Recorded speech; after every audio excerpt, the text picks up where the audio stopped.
She is a second-time presenter. The second-time presenter means that you can, so the number of times a person presents determines how you can ask questions or what kinds of questions you can ask.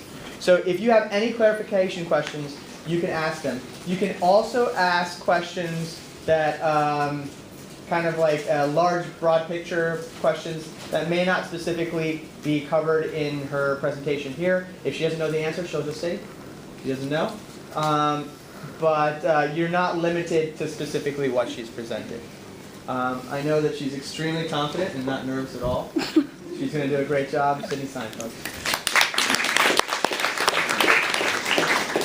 Hi everyone. So today I'm presenting on a paper called SKN1 and NRF2, couples proline catabolism with lipid metabolism during nutrient deprivation. And that might sound a little big, a lot of big words, a little scary, but the real title of this article should have been The Chronicles of a Starving Worm. So just first, a couple thank yous. Mr. D, Claire, and Mark for really helping me through this process and just kind of being there for the whole journal club thing always. Jackson and Andrew, who were sad to see go and move on to IRT, but thank you for being there for us. And the new team, Amanda, Sophia, Jake, Matt, Jen, and Catherine, for stepping up and taking on the roles that we needed some help with. So just a little background on what the scientists knew before the paper. They had known that there are different types of enzymatic processes that are responsible for breaking down the different macronutrients. And these different processes are combined and kind of known as the different metabolisms in your body. So you might have heard of metabolism as like how fast you digest food, which isn't always necessarily right, but it has to do with the enzymatic processes that are involved in that. And scientists also know that the body can switch between different metabolisms, but they don't know how, why, or when these metabolisms are being switched. That is all relatively elusive. And the scientists also know that during starvation, organisms mobilize lipid and amino acid in place of glucose for their energy. So what that means is that the lipid metabolism and the amino acid metabolism is kicking in during starvation. And that's what was driving this paper. The main question behind this was why this happened. So the first thing they looked into was this enzyme ALH6. And what ALH6 is an enzyme involved in proline catabolism. And proline catabolism, as part of amino acid metabolism, is the breakdown of this amino acid proline. And proline is important because it's involved in oxidative stress. It's not necessarily important to understand exactly what oxidative stress is when reading this paper and when learning about this paper, but just a general gist of what it is there's too many free radicals in your body, and quite simply, that's bad. So ALH6 is known to have a common mutation in the C. elegans. So a lot of C. elegans, which are the worms that they use in this study, have this ALH6 mutation. So what they asked was whether this ALH6 mutation had an effect on the way and how the lipids were stored during fasting. So what the scientists did was they fed the worms the standard diet for these worms, called an OP50 diet. And then they tested to see the level of lipids after 3 hours and 18 hours by staining the worms using a Nile red staining. And what they found was that after 3 hours, the ALH6 worms had rapidly mobilized the fat compared to the wild-type worms. And you can see that over here quantitatively.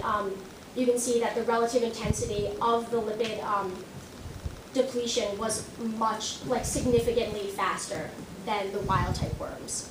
And what this led the scientists to conclude was that ALH6 has an important role in regulating the lipid mobilization during fasting. Any questions?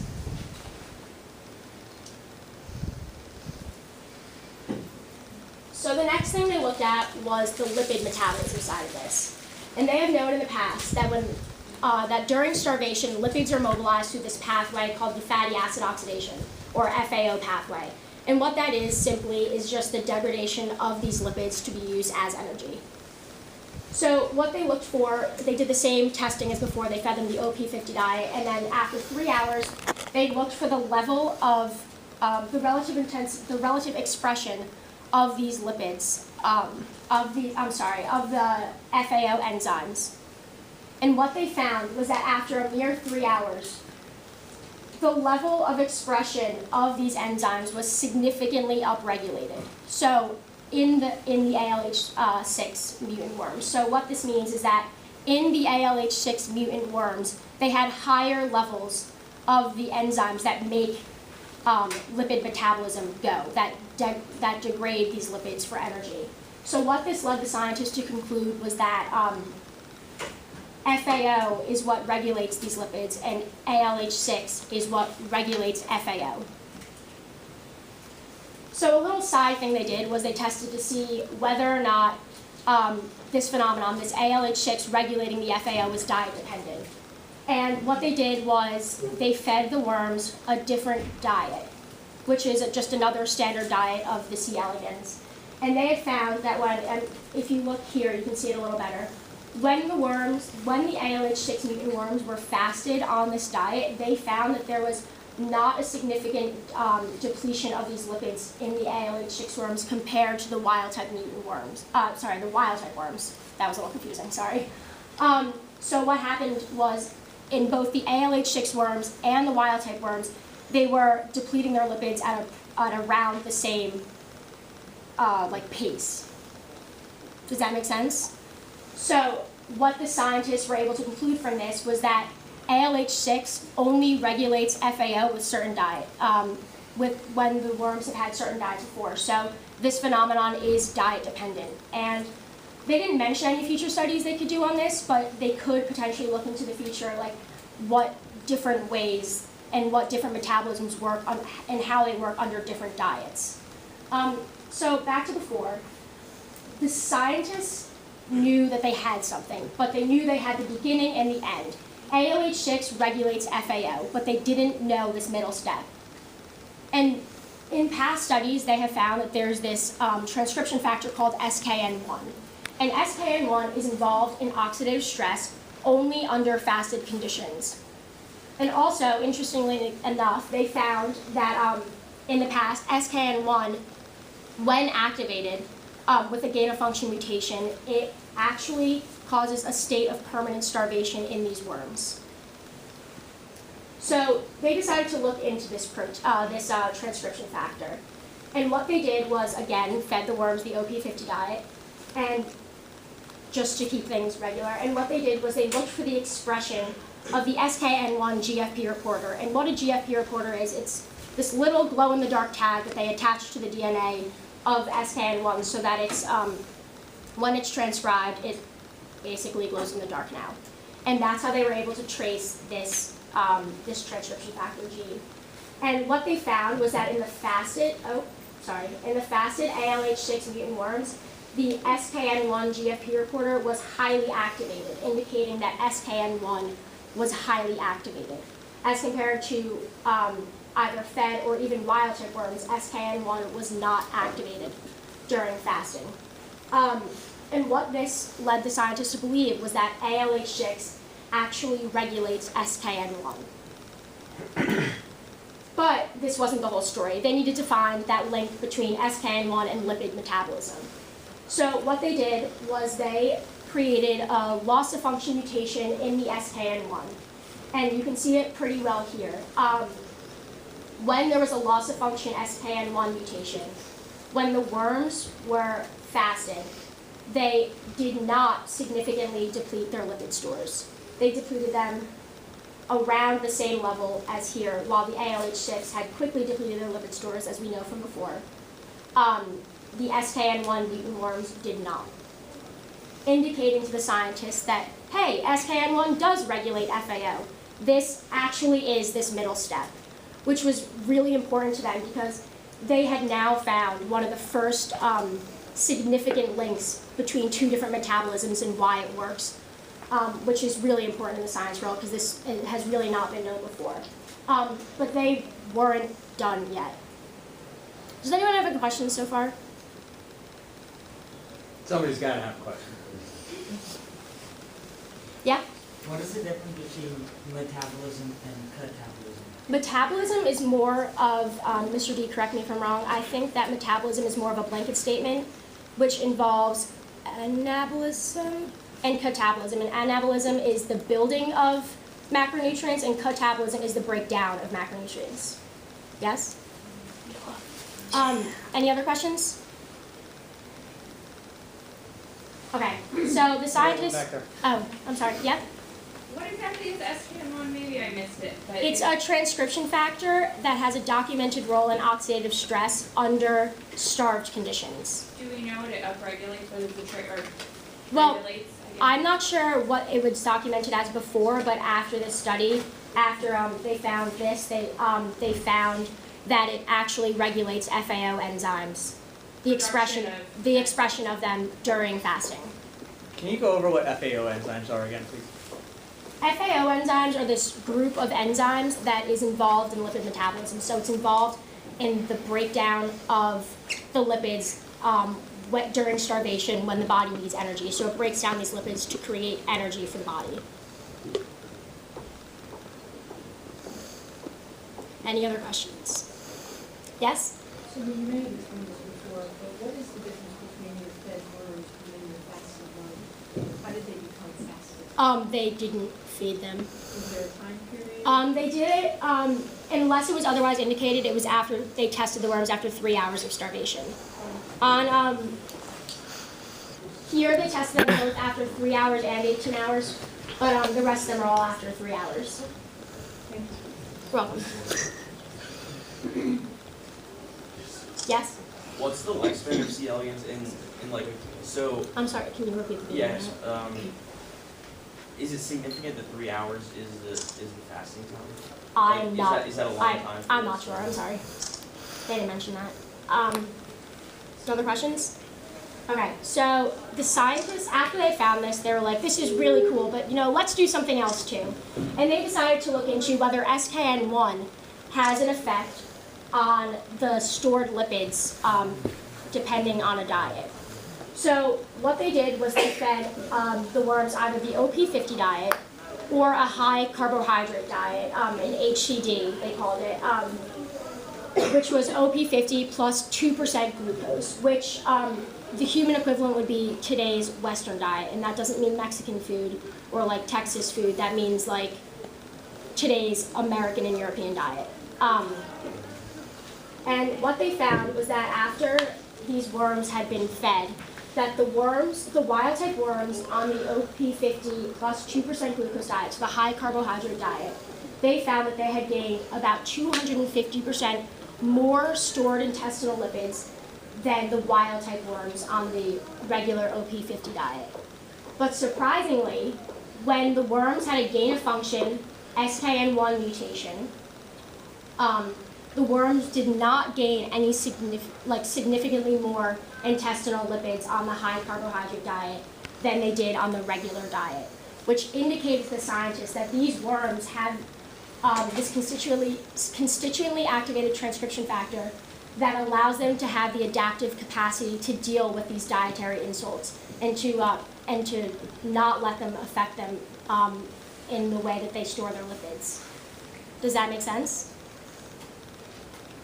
So all of this works in worms. Why do we care? Why should we care? Well, in the science world, which a lot of us are involved in, this is the first experimentally proven link between proline catabolism and lipid metabolism, which, like I said earlier, there's not a lot of known links, and what's known about them isn't a lot. So it's really important that they finally found something that can link two metabolisms and give a reason why and how they link these metabolisms. It's also important because SKN1 has a human ortholog or equivalent called NRF2. And this could indicate that humans could have a similar pathway with a transcription factor that functions similarly to SKN1. So what can they do in the future? If scientists were to use NRF2 in humans, like they found they can use this SKN1 in worms, there's a couple issues with NRF2 being constitutively activated. And the main one being is that if NRF2 is overexpressed, it has been shown to cause chemo-resistant cancers, which means that if NRF2 is being multiplied, made, it won't respond to chemos in cancer. I shouldn't say won't, it's been shown to not respond. And that could, potentially be a problem. You don't want to give somebody cancer while trying to induce something else in them. That would be bad. And another thing that they could look into is using NRF2 to potentially help combat the American obesity epidemic. Today, according to the CDC, 78.6 million Americans are obese, and by inducing a genetic mutation in NRF2, could this potentially be a way to combat this epidemic? There's a couple health implications with it, and the scientists would also have to look into the different health implications that it can cause, but would this potentially be a way to work with this epidemic? Are there any questions?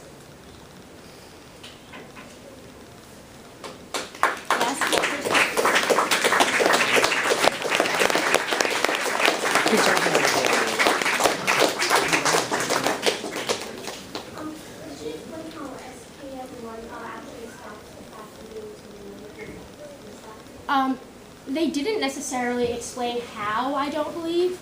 They just explained that it didn't. SKN1, it didn't necessarily, I don't think it necessarily stopped the fat from being taken in. That paper did not specifically say that. But what they did say was that it abrogated or stopped the accumulation of these lipids. It didn't stop the breakdown, it stopped the accumulation? It stopped the accumulation of them. So when they were taken, I'm under the impression from this paper that when they were taken in, they just weren't accumulated like they normally would be in a wild type worm. So they were just passed fully out? I don't know if they passed, I don't know if they just kind of poofed, but yes. So that means that they wouldn't gain weight, they wouldn't lose the weight they had? Yes, they were gaining approximately the same amount of weight as the worms on the regular diet. So that would mean that it's not that they're not gaining weight at all. It's not like they started them at a specific weight and they stayed that weight. They were just gaining a normal amount of weight rather than gaining an excess amount of weight because of all the extra carbohydrates they're having. Yes? Could they potentially test this in something like rats or maybe like monkeys or something that's closer to humans? They didn't mention whether there's an ortholog of SKN1 in anything else but humans. I'm sure they could look for it, and I'm sure if I went online I could maybe find it or find that there isn't one, but they didn't specifically mention anything in the paper. Yes? How would, are you going to go and use NRF2 mutations in a fully formed person? Or how would that work? I don't know. I think that has a lot of problems that scientists could look at when they're doing like gene therapies and the potential maybe in utero. I'm not sure how it really hasn't even gotten to the point where they're like, okay, we can do this in humans, because there are a lot of problems with the overexpression of NRF2, and before they can even use something like this in humans, they'd have to find the perfect balance between, uh-oh, I'm going to get cancer, and oh no, this isn't working. Any other questions? Okay, guys, we have some